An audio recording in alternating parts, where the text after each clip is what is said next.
Salve nação tricolor, sejam muito bem-vindos ao seu informativo Pega a Visão Tricolor. Na verdade, minha gente, existem muitos mitos, muitas crenças em relação à SAF do Bahia. Em recente entrevista no podcast Futeboteco, o jornalista Elton Serra desmistificou um assunto que ele ainda é tão complicado no seio do torcedor tricolor, imagine fora, né? Dentre os assuntos pautados, traremos declarações importantes do goleiro Marcos Felipe, onde traduz o sentimento do grupo, onde é feita uma meia-culpa que realmente o ano do Bahia poderia ter sido melhor. E como não podia faltar, vamos falar do Criciúma, que é o adversário do Bahia amanhã, que pode ser um adversário indigesto. Vamos falar da arbitragem desse jogo, vamos falar da provável escalação de uma estreia muito perigosa do adversário. Beleza? Ficou curioso? Então vem com a gente aí. O jornalista Elton Serra, ao ser questionado no Futeboteco sobre a questão do investimento de grana no time do Bahia pelo City, e muito se fala da ousadia do John Textor, que ele realmente não está medindo esforço para poder transformar o Botafogo em tão pouco tempo em um time competitivo. E aí a grande pergunta é, quando é que isso vai acontecer no Bahia? É inevitável, né, essa pergunta. Mas vamos ouvir aí o que Elton respondeu para o pessoal lá do Futeboteco. Mas você não acha que vai haver um despejo de grana e de contratação como o Textor tem feito, como o Pedrinho promete fazer no Cruzeiro, como o Galo já fez com os 3 R's lá? Você acha que não vai ter uma temporada que o Bahia vai contratar 300, 400, 500 milhões de reais? Essa temporada o Bahia contratou bem pro mercado que ele tá pro jogo. Trouxe o Everton Ribeiro, trouxe o jogador que Caio o Palmeiras ia buscar. O próprio Caio, que chegou a negociar com o Palmeiras, o Novo Soares lá, como o Luciano Rodrigues. Então, trouxe esse moleque que é uma promessa do Uruguai, que, pô, Bahia tá no mercado, né? Mas vamos lá. O Everton Ribeiro veio de graça. Você não pagou multa rescisória. É uma oportunidade de mercado. É como eles analisam. Lúcio Rodrigues. Existe uma questão que eu acho que é estratégica do Grupo City de buscar moleques e você adapta ele numa liga. O cara jogava no Liverpool do Uruguai.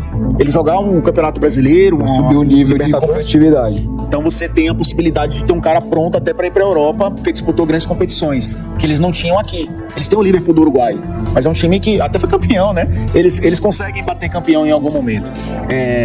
Mas não é um clube para estar na Libertadores, estar na Sul-Americana. O Bahia, pressão de torcida, o cara entrar no estádio pressionado, né? Então eu acho que o Bahia também se tornou um clube estratégico para o Grupo City, porque a Premier League, um exemplo do Manchester City, a Premier League tem uma série de critérios que o jogador precisa cumprir para jogar na Premier League.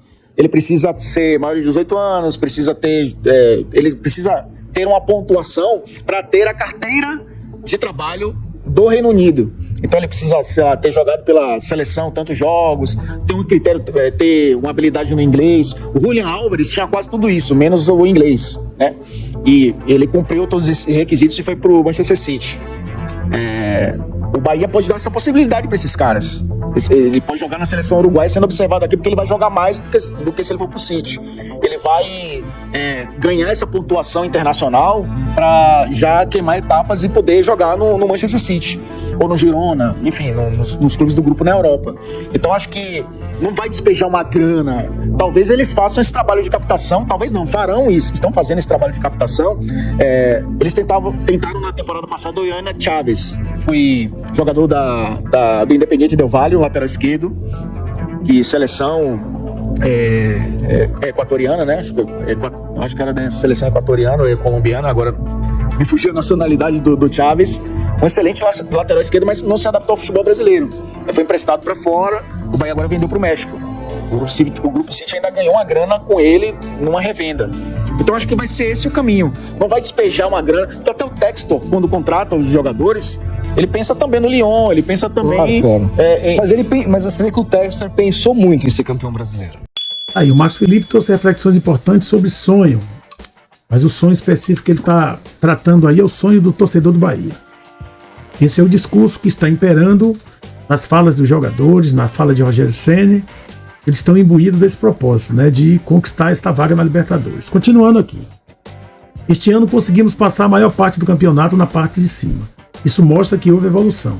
Hoje temos um jogo mais vistoso de manter o controle da partida. Mas queremos mais. Temos que ter na nossa cabeça que podemos ir mais longe e chegar ao alto nível das competições sul-americanas.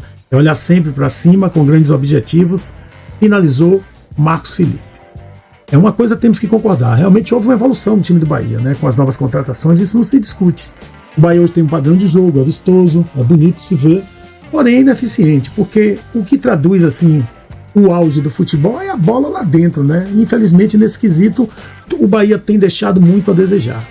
Isso aí tem traduzido, né, esse final desse campeonato, de certa forma assustador pra gente, porque o Bahia tem sido muito irregular, faz uma partida boa, uma, duas ruins, e aí a gente é um time que é uma incógnita, né? É uma pergunta, a gente não sabe o que esperar do Bahia, né?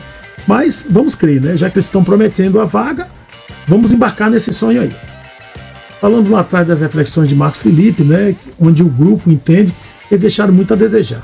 Aí a gente vê esses números assim, que até deixa a gente contente, né? Do ponto de vista disciplinar. Por exemplo, o Bahia é o segundo time com menos cartões amarelos. O Bahia é o único clube do Brasileirão sem expulsões. Imagina, isso é um sonho do consumo, né? Você não tem um jogador expulso. O Bahia está perto de finalizar a primeira parte do retorno no Campeonato Brasileiro como o único clube que ainda não foi punido com cartão vermelho ao longo da competição. Outro ponto importante é que o Tricolor só soma mais cartões amarelos que o Flamengo. Pois é.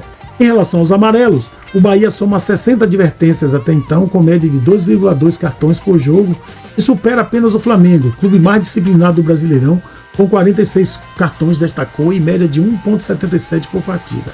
Vamos ver aqui as causas, né? O ponto que explica o baixo número de cartões do Bahia, de acordo com o espião estatístico, é o fato de o Tricolor ter a quarta maior posse de bola do campeonato, uma média de 53,6%. Além disso, o Bahia é marcado na competição pela baixa combatividade.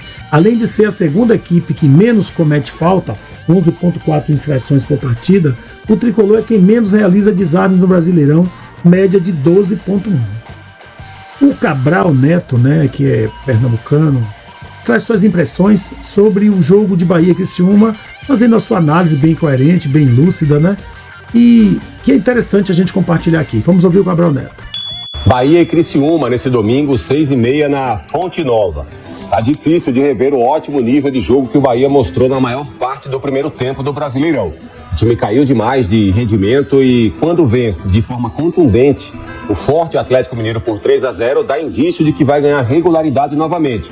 Mas acaba sendo goleado na rodada seguinte. Tomou um 4-1 do Fortaleza no último final de semana em uma das piores atuações na temporada. Chegou a passar um bom tempo com um homem a mais e nem assim soube se aproveitar. Pelo contrário, ainda tomou mais um gol no finalzinho.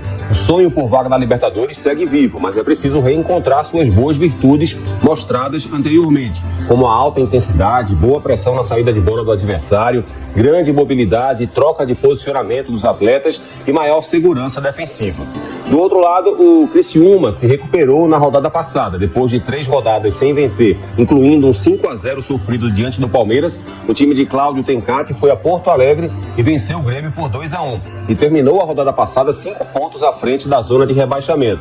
Por toda a dificuldade do clube, que tem um poder de investimento menor que a grande maioria dos rivais, dá para dizer que é um grande brasileiro que faz um grande trabalho, que faz o Cláudio Tencati, que consegue diminuir essa distância financeira com muita organização. Ele varia seu sistema tático no 4-4-2, às vezes com 3 volantes, com 2 meias, para um 4-3-3 de acordo com as necessidades da partida. Convive com desfalques importantes em várias rodadas, mas se mantém forte. E como tem sido sempre, também terá ausências importantes nesse jogo em Salvador. Newton, Ronald e Mateuzinho, meias bem importantes para a equipe, estão fora do jogo. Para compensar, Bolácio, o melhor atacante, estará de volta. Ainda sobre o Criciúma terá a volta de Bolázio contra o Bahia, que Cabral Neto já falou pra gente, após desfalque no meio da semana, mas também poderá escalar pela primeira vez um reforço contratado na janela de transferência. E o reforço que ele está falando é nada mais, nada menos do que o Pedro Rocha, né, que chegou ao Criciúma no fim da janela. Mesmo com mais de um mês de clube, ele ainda não pôde estrear por ter sofrido uma lesão justamente em sua primeira semana com a nova equipe. Pronto para jogar, o reforço da equipe criciumense será relacionado e poderá entrar em campo pela primeira vez no jogo deste domingo contra o Bahia na Arena Fonte Nova. Jogador de 29 anos, Pedro Rocha estava no Fortaleza desde 2022 e deixou o clube após 20 partidas sem nenhum gol em 2024, tendo distribuído, no entanto, 6 assistências, né? O Pedro Rocha é bastante conhecido, foi do Cruzeiro, um bom jogador. Vamos ver aqui a provável escalação do Criciúma, né? Gustavo, Claudinho ou Dudu, Rodrigo, Tobias, Figueiredo e Marcelo Hermes, Barreto, Patrick de Paula, Felipe Matheus e Martins Gabriel, Alano e Arthur Kaique e Bolais. E aí tem 2 ex-Bahia que a gente precisa ficar de olho para não rolar a lei do ex, né? Que é Marquinhos Gabriel e também o Arthur Kaique, que tá fazendo gol, viu? Última partida do Criciúma, eles venceram o Grêmio em Porto Alegre por 2-1. A arbitragem vai ser feminina amanhã, vai ficar por conta da paranaense da cidade de Goiéré. A grande árbitra Edna Alves, né? Atua pela Federação Paulista de Futebol e integra o quadro de arbitragem da FIFA em suas competições internacionais. Recentemente, a árbitra apitou jogo de competições como Mundial de Clubes, Copa América e Olimpíadas. É uma árbitra já reconhecida, né? E de bom trabalho. Ela já apitou 3 partidas do Bahia em sua carreira na Série A, sendo a última vez o triunfo por 1-0 sobre o Fluminense em 2023. Que bom, né? Boas lembranças. Antes disso, ela havia trabalhado entre os 2 jogos do Esquadrão em 2021, sendo 2-0 sobre a Chapecoense e uma derrota por 1-0 para o Fluminense. Ok, árbitra da partida, Edna Alves Batista de São Paulo, assistente 1, Fabrício Bevilacqua Costa São Paulo, assistente 2, Maiara Mastella Moreira do Rio Grande do Sul, quarta árbitra, Mariana Nani Batalha São Paulo, e para quebrar um pouquinho, vamos ter um varão aí, está no VAR, o Gilberto Rodrigues Castro Júnior Pernambuco, né? Vamos desejar boa sorte ao quinteto e que ocorra tudo bem amanhã. Aí, minha gente, era tudo para hoje, estamos encerrando mais um vídeo, agradeço a todos vocês por assistirem e fazer parte dessa jornada incrível com o Esporte Clube Bahia. Tô indo, mas sei que volto. Um bom domingo a todos e amanhã, bora Bahia! Um abraço, gente!